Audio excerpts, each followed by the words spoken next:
Okay, I can see the numbers rising there. So let's make a start. Hello, everyone. I hope you are all well. Welcome to February's webinar Wednesday, which has the cryptic title of How Do You Get People to Do What You Want? And as you can see, I'm not flying solo this month. I am joined by Geraldine Joaquim. Geraldine, thank you so much for joining me today on the webinar. Thanks for inviting me. Before I introduce Geraldine to you all, a bit of introductions and housekeeping. For those of you who don't know me, I'm Emma O'Connor. I'm a partner here at Doyle Clayton in the employment team, and I am head of client training. And if we are not already linked in Buddies, then please do scan the QR code and we can become LinkedIn friends, where I share invites, updates, and various musings about cases and bits of legislation that are coming through the pipeline. So please do link in with me. For those of you who are new to our webinar today, you're very, very welcome. And to my regular joiners, it's lovely to have you back as well. But for those of you who don't know Doyle Clayton, we are a specialist law firm. We have offices in the city, in the Thames Valley, and also in Bristol. And we support lots of clients across the UK, many, many sectors, again, Europe and also global businesses in all of their corporate, commercial, employment, immigration, and litigation as well. So lots of services there that we support our clients with. So if you'd like to hear more about who we are and what we do and who we do it for and whether we can help you, then please do get in touch with me. Lots of training at the moment. This is a really popular course, and I would urge those of you who have not already signed up and booked your place or got in touch with me about running this for your managers to please do so. So I'm running a manager focused training course. I'm running this as an open course, so you can come and join me in person, get your managers to sign up, or again, if you want to, as an HR professional, come and join us as well, see what the course is about, and then we can look to run it for your managers. This is on managing probation. The spotlight is very much on managing probation, particularly when we have those new unfair dismissal rights, which are heading our way from the 1st of January 2027. This is a really practical course. We're looking at why we manage probation, how we can manage probation, looking at performance management tips, again, during that probation period, focusing on key areas there, evidence, setting those expectations, and again, how we can have those tips and takeaways to really help your managers master probation. So again, if you want to come and join me, the dates are on the screen, or if you want to talk to me about running this course in-house for your managers, then please do so. Another training course, again, really super excited about this one, tackling tough conversations. How many times have I spoken to my HR clients and they've said, if only the manager would have the conversation with the individual? Well, fear not, come and join me and learn how to have those difficult conversations, those tough conversations.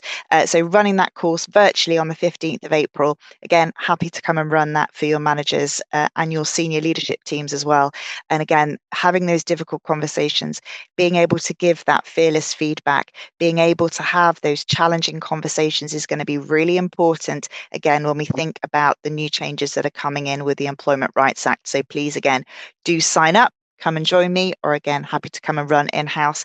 And I love this course. HR Masterclass 2026 is back. If you would like to come and join me, if you are new to the HR profession, if you are HR curious, if you are coming back from maybe a time away from being in HR, or if you want to upskill, learn more, then again, these are the dates. London, 13th of May, Reading on the 3rd of June, and we are on tour this year.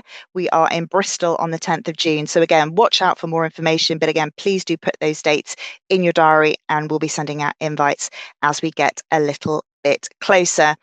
Next webinar, well, April, it all happens in April, doesn't it? Every year. So let's spend next month's webinar touching base with those ERA changes that we've got coming through and also the usual changes that we expect to happen in April. So again, invites going out for that, but do please join me next month for another webinar Wednesday.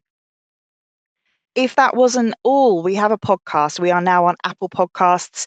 I've just recorded a podcast this week with a new partner who's just joined Doral Clayton, Julian Prentice, who's a litigation partner, and that's going to be on Director's Duties. So again, please do look out for that. And again, remember to like and subscribe wherever you get your podcasts. As always, this is a webinar. We're not giving you advice, legal or otherwise. Again, please do get in touch with Geraldine if you want to hear more about what she does and how she supports her clients.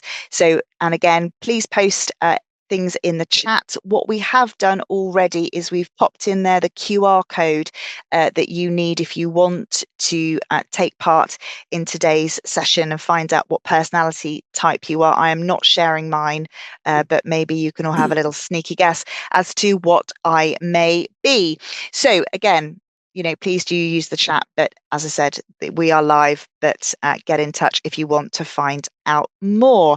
Right. After that introduction, please, I'm going to hand over to Geraldine, who's going to explain a little bit about who she is, what she does, who she does it for, and again, give us some tips as to how we can get people to do what we want. Geraldine, over to you. Thank you very much. So first of all, I should say I have got a horrendous cold, so I do sound very nasal today. Luckily, nobody's going to catch anything from me down the old Ethernet.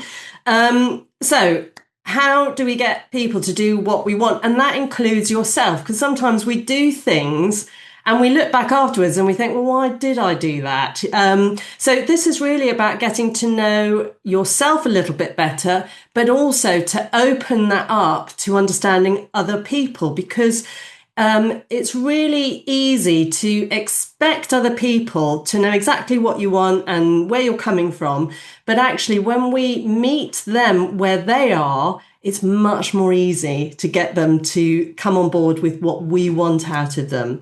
So let's go to the next slide. So who I am, Geraldine Joaquim. I spent over 20 years as an international marketing consultant, which meant I spent more time than I care to remember going through mainly Heathrow Airport, visiting hotels around the world, traveling to I think it's over 60 odd countries, which I'm really, appreciative of. But it's kind of nice to be back home now to kind of root down. I retrained as a clinical hypnotherapist back in, I think it was 2016. And I work now with particularly workplace stress management, and also specialize in things like sleep disorders, insomnia, because, sleep is like the foundation of our good health, our cognitive health, being able to be productive, and also specializing in things like communication, which is based on learning a little bit more about yourself. So I do keynote speeches, talks, workshops, and also working with people one-to-one on a client basis. So let's dive straight into it, because I know we've got 40 minutes or so of this. This actually forms part of a larger workshop that I run, which is around communication. But the first half is always about learning more about yourself. So what this sort of brief talk is really about learning to understand a bit more about ourselves and our own needs and drivers. Also, how that differs to other people so that we can then meet them where they are. And the focus is really on what motivates you. So this is not about a deep psychological analysis. There are lots and lots of different tools out there, I'm sure you've done or heard about. But this really just drives down into that one particular aspect of what motivates you and how you respond to expectations. And it's a really good, quick reference tool. I use it all the time professionally, but also in my personal life with my family and friends, not to kind of manipulate people, because that would be wrong, but to, just to help people understand what I'm trying to get and to help them kind of, meet me as well, where, so that we can both get what we want out of relationships. So let's move on to the next slide. And this is really the quiz that you're going to take. Now, You absolutely don't have to take it. It's not mandatory, but it's just a really useful bit of information about yourself. I think the link was also put into the chat.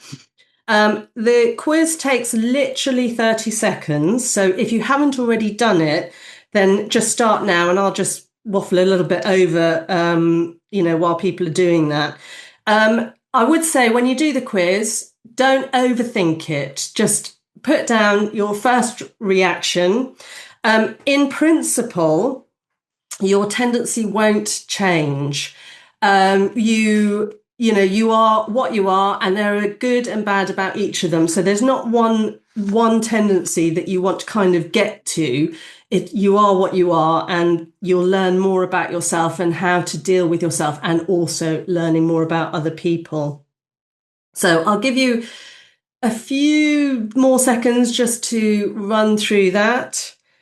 I think Emma, you've already taken the quiz, haven't you? I'm not going to ask who you are or what your tendency is. I know, I have taken it, and it's really interesting actually. And what you were saying about how the different tendencies can kind of interact and overlap with each Yeah, other as well. So it'd be interesting to kind of talk about that as we go through the session. But yeah, so hopefully now everybody everybody's got it. knows Okay. who Who they are. So in a group setting, what I would actually do is get everybody to, if they're comfortable with, because it's always what you're comfortable with, I would ask everybody to put, their tendency up on a big sort of whiteboard flip chart, because generally it is about making a cohesive workplace. It's about colleagues working together. So it is about being able to identify who your colleagues are and where they fall.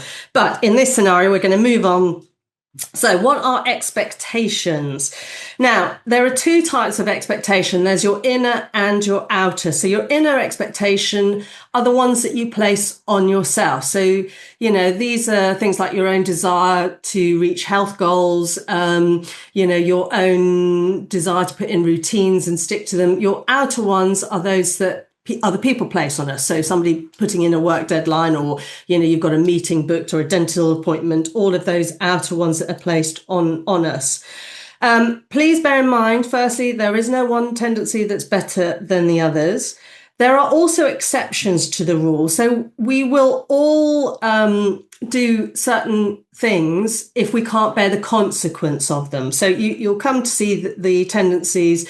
You've got the upholder, the obliger, the questioner, and the rebel. So it doesn't matter how big a rebel you are, you're not going to break the law of the land if the, consequence is that you're going to go to jail. So, we have that kind of idea that we do live within certain structures. You'll also go against your natural tendency if you're doing something that is important to somebody else. So again, if you're a rebel, or and you really, really don't want to go to your in-laws for lunch, you'll still go because your partner and your kids or whatever are really looking forward to going. And so you will bow down to those sorts of things.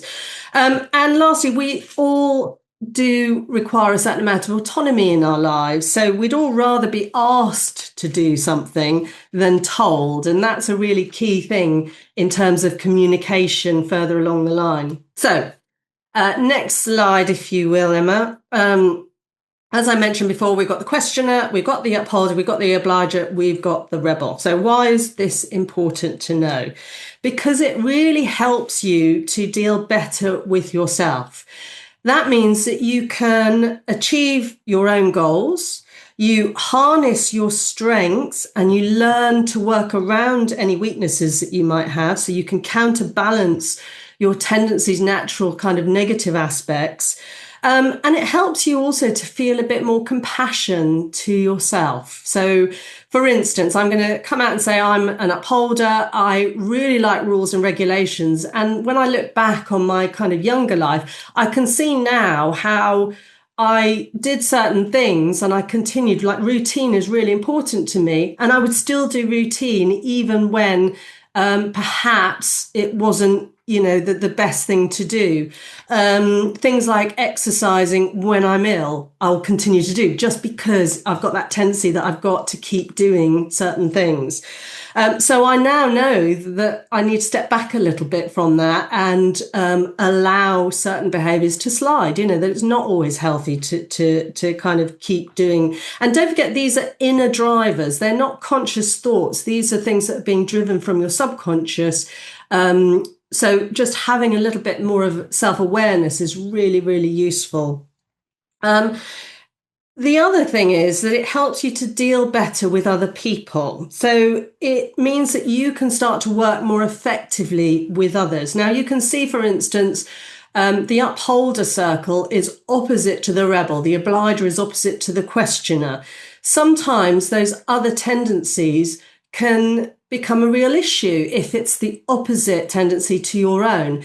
When you understand someone else is that opposite, you can start to give them a little bit more leeway, give them a little bit more allowance in their own tendency and learn to work with them. It also means that there's going to be less conflict in your workplace, the reduction in things like procrastination, you get better collaboration all round. And again, you can feel a bit more compassion towards others rather than getting really upset about why others aren't kind of doing what you think they should be doing. You have an understanding of perhaps, why they can't do it or how you can help them to overcome those negative aspects of their own tendency and do what you want them to do.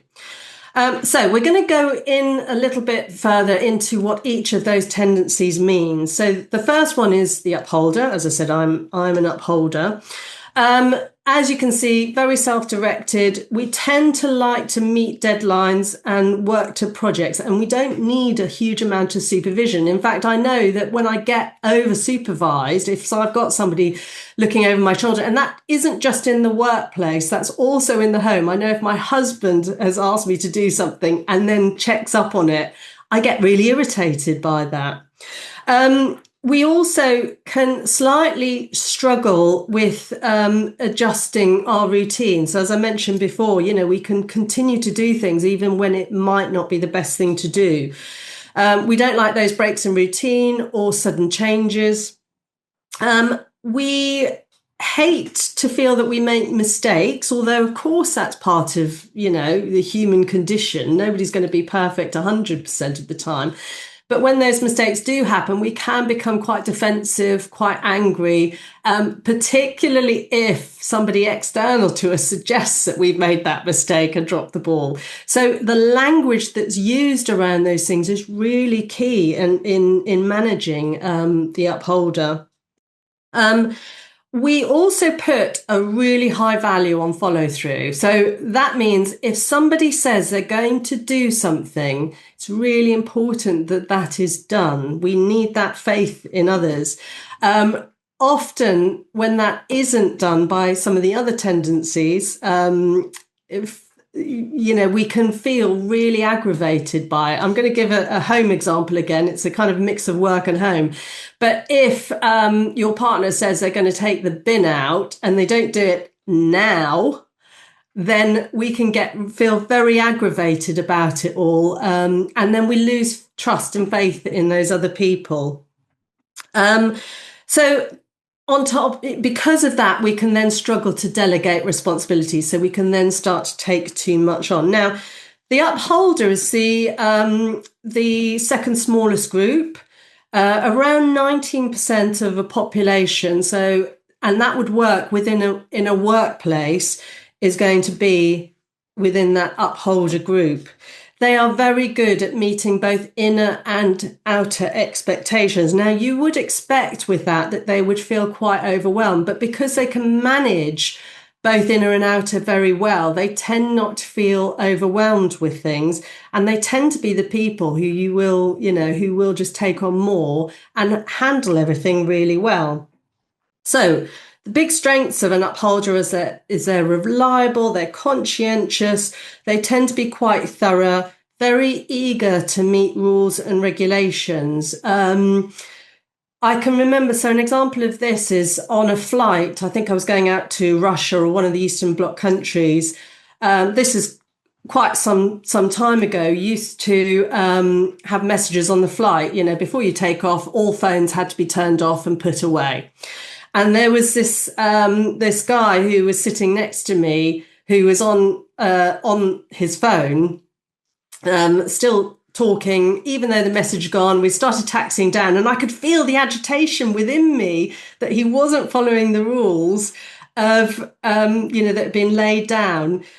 And that really agitated me, whereas he was probably a obliger rebel, much more relaxed about the whole business. So you can see where that can cause some problems, particularly if you're in a working group together.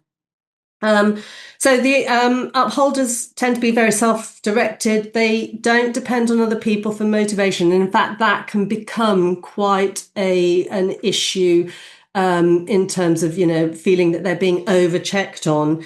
And they rarely experience sort of being overstressed or feeling burnt out. Now, as with all the tendencies, there are good and there are bad. So the weaknesses of an upholder, and you might find that you're noticing, as I'm going through these, you're thinking about particular people in your life and thinking, oh, that's who their tendency is. That's why they're like that.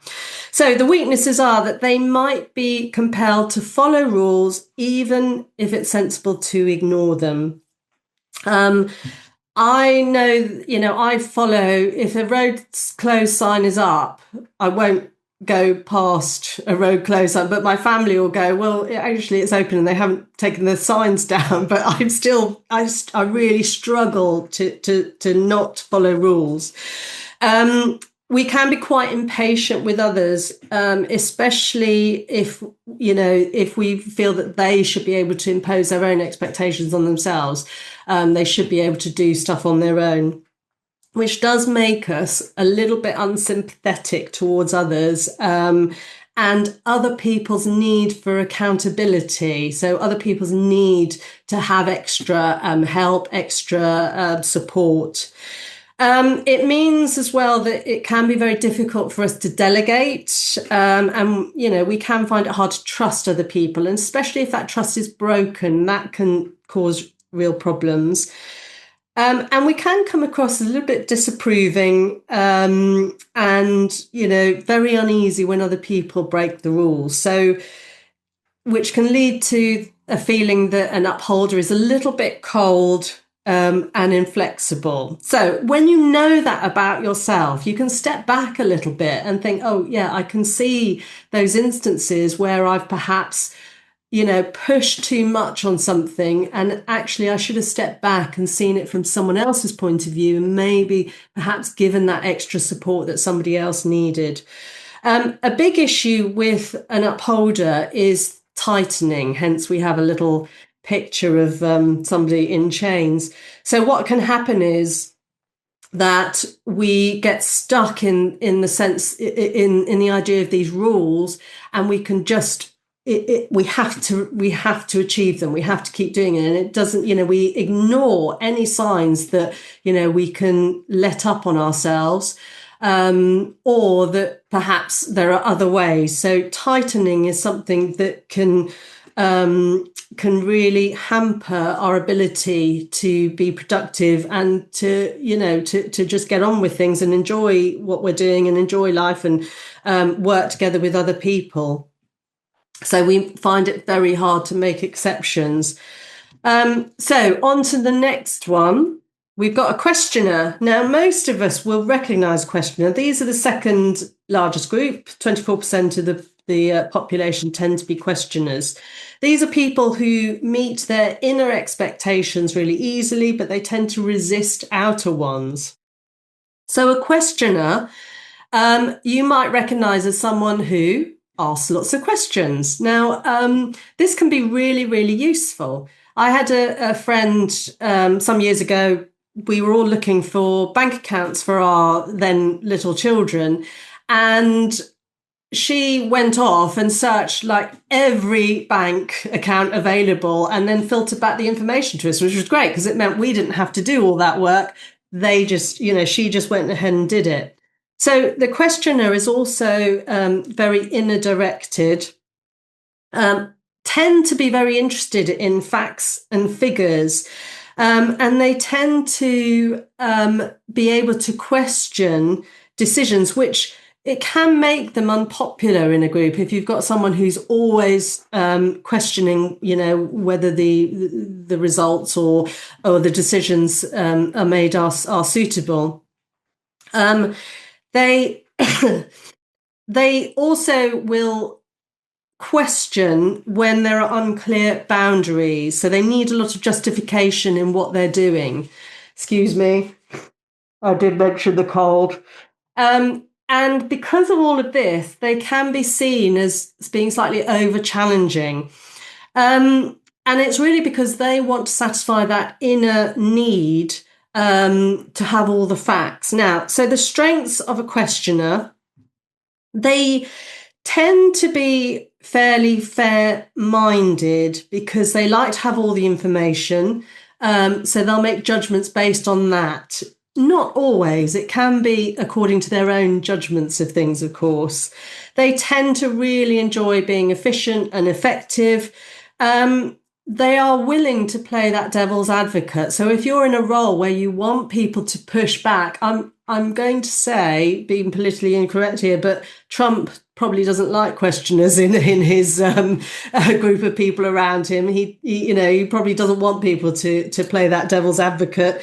But sometimes having that person who's willing to stand up and push back a bit and ask questions is a really useful thing. It can give you that space just to double check things and open up the kind of the question of whether that is the right choice or whether you should look at other things. They tend to be quite comfortable in bucking the system, so they don't really worry about how they look. Because they're driven by that need to ask the question and to make sure everything is fair.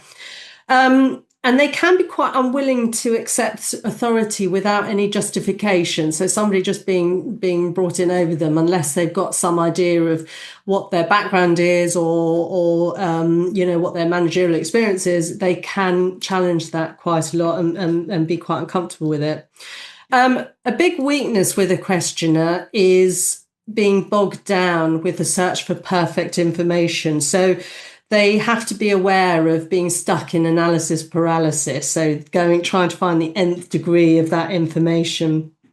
They can also be quite impatient with what they see as other people's complacency. So they like to know all the information, whereas somebody else, perhaps an obliger, might just accept, being told what to do and without any need for justification. And they can find it difficult to close some matters down. They might feel that they need to keep going back to it and asking, even though everybody else is considered, the question settled. They also, because of all this, because they find their own answers, they're satisfying their own inner tendencies, inner needs, they can often resist answering other people's questions, particularly if they are being queried over things. So they themselves hate being questioned.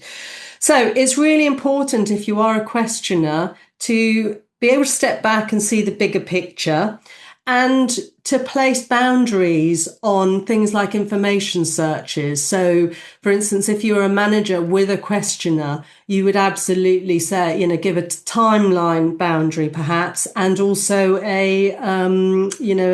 where they're going to get that particular information from boundary, just so that there's not that kind of open quest for everything. So onto the obliger. The obligers are the largest group. They make up around 41% of the population. They meet their outer obligations, but they tend to resist inner expectations.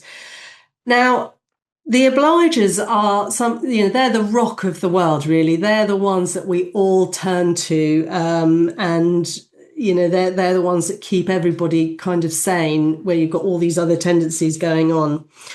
They will turn themselves inside out to help others. They'll be the person that everybody wants to go to because you know that they're just going to keep saying yes. So they really struggle to say no and turn things away. They have this massive need to meet other people's expectations, to meet those outer expectations. And that can lead to them being overworked, overstressed, easy to exploit because they're the ones who'll say yes. But this can lead to feelings of resentment. It also can lead to being burnt out, overstressed, health issues, all those things that an obliger, can do because they're taking on too much. They struggle to look after their own needs. So they'll struggle to look after their own health needs and to make time for themselves. They're the ones who'll always feel guilty if they do something good for themselves where they're feeling they could be doing other, things for everybody else. They work really best when they've got a very clear framework. They've got lots of outer accountability. So a manager, for instance, giving somebody, a clear idea of the work they're looking for, the project they're doing, with accountability and support as well. Accountability isn't just about them reporting; it's also that support back and feeling that they're that valued member of the team. Now, the strengths of an obliger is they actually make fantastic bosses. They're very responsive as leaders. They're great team players. They make great friends, great family members. So we all have obligers in our lives. As I said, they're the biggest part of the grouping. They tend to be quite responsible, willing to go the extra mile.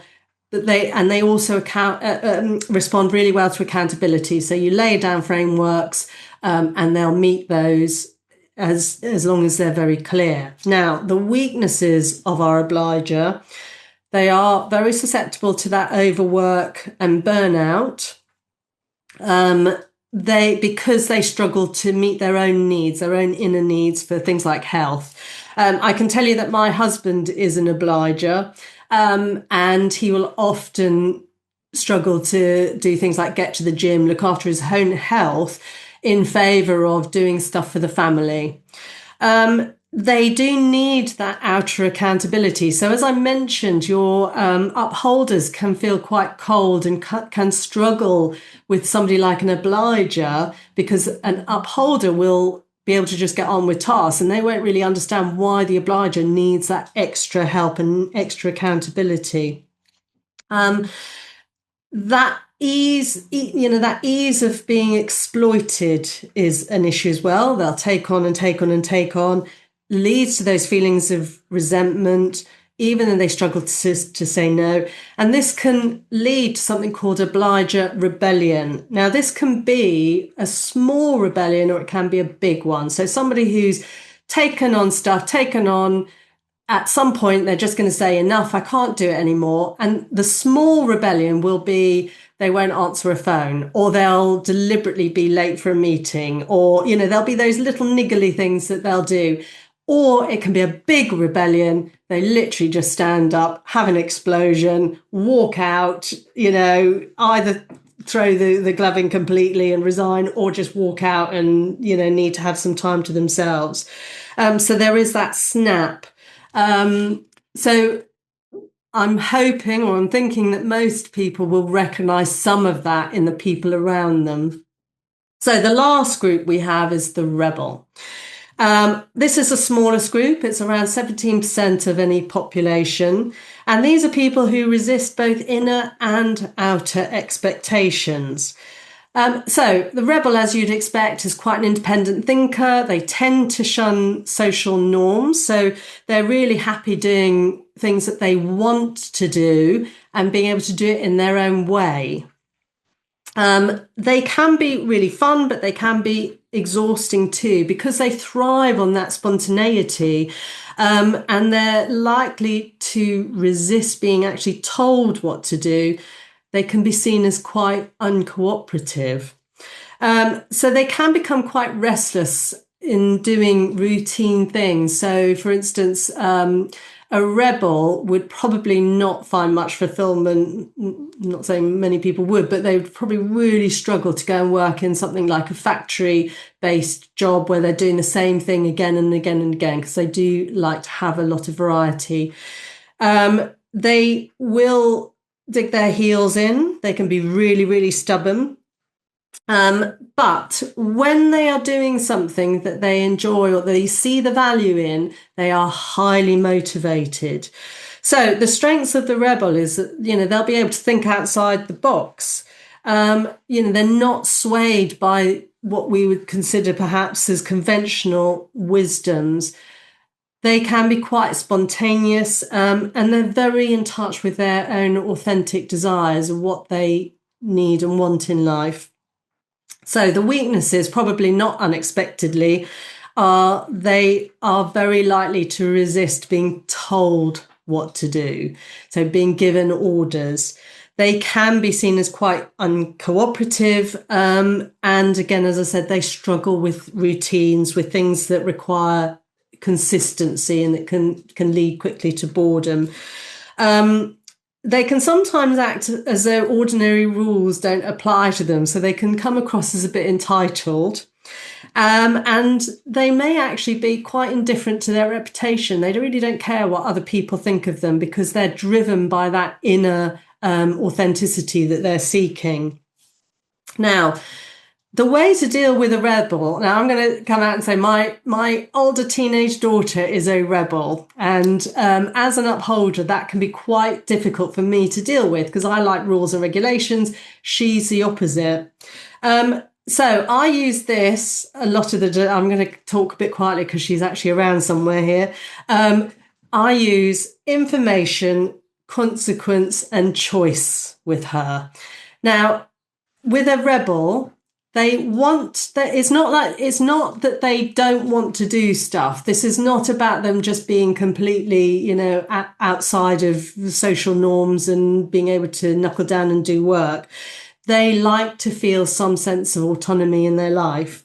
So when they get the information about what they've got to do, or what's some of the tasks, the project that they're involved with, the consequences of not meeting that. So, for example, you've got a big project being given to you by a client.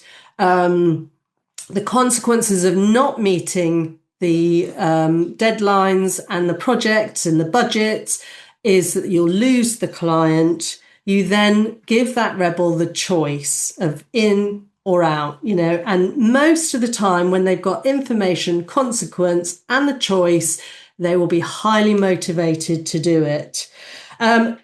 Pushing a rebel into something really triggers resistance. So if they feel corralled into doing something, they have a tendency to resist it. And even reward can be seen as a mechanism of control. So it's not just about throwing more money or bonuses or other good things at them. That can also be seen as a way of controlling. So really, my experience is information, consequence, and choice is really, really key when you're dealing with a rebel. Now, it's really important that we have all of these tendencies within our groups. If we could go to the next slide, please, Emma, thank you. Because knowing your tendency helps you to set yourself up for situations so that you can get them to work the best way for you, and not just other people, but for yourself as well. When we set those situations up in the way that, that works for us, we're far more likely to achieve our own aims, to make better decisions, to meet deadlines, to meet promises to ourselves. We will suffer less stress, which is always a bonus in a very fast-paced, stressful life. And it also helps us to engage more deeply with other people so that we can build that cohesive team.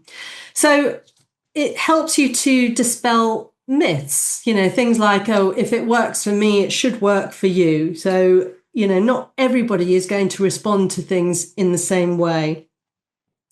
It helps you to recognize that we all see things from a different perspective. Just because, as an upholder, I know that I can be given a task, get on with it, and then present the results, doesn't mean that the person next to me is going to be the same. If they're a questioner, they will need to know why they've been given the task, what the parameters are, how long they've got, all the deadline, everything around it.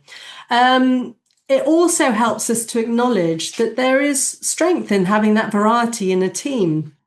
We don't want to have a room full of upholders or a room full of rebels, God forbid. That would be that would be. But we do need to have these variations in in the way that we all operate and work, because that's the way we get the best out of the people around us and out of ourselves as well, knowing how we operate. So the next slide, I think we're coming up to the end.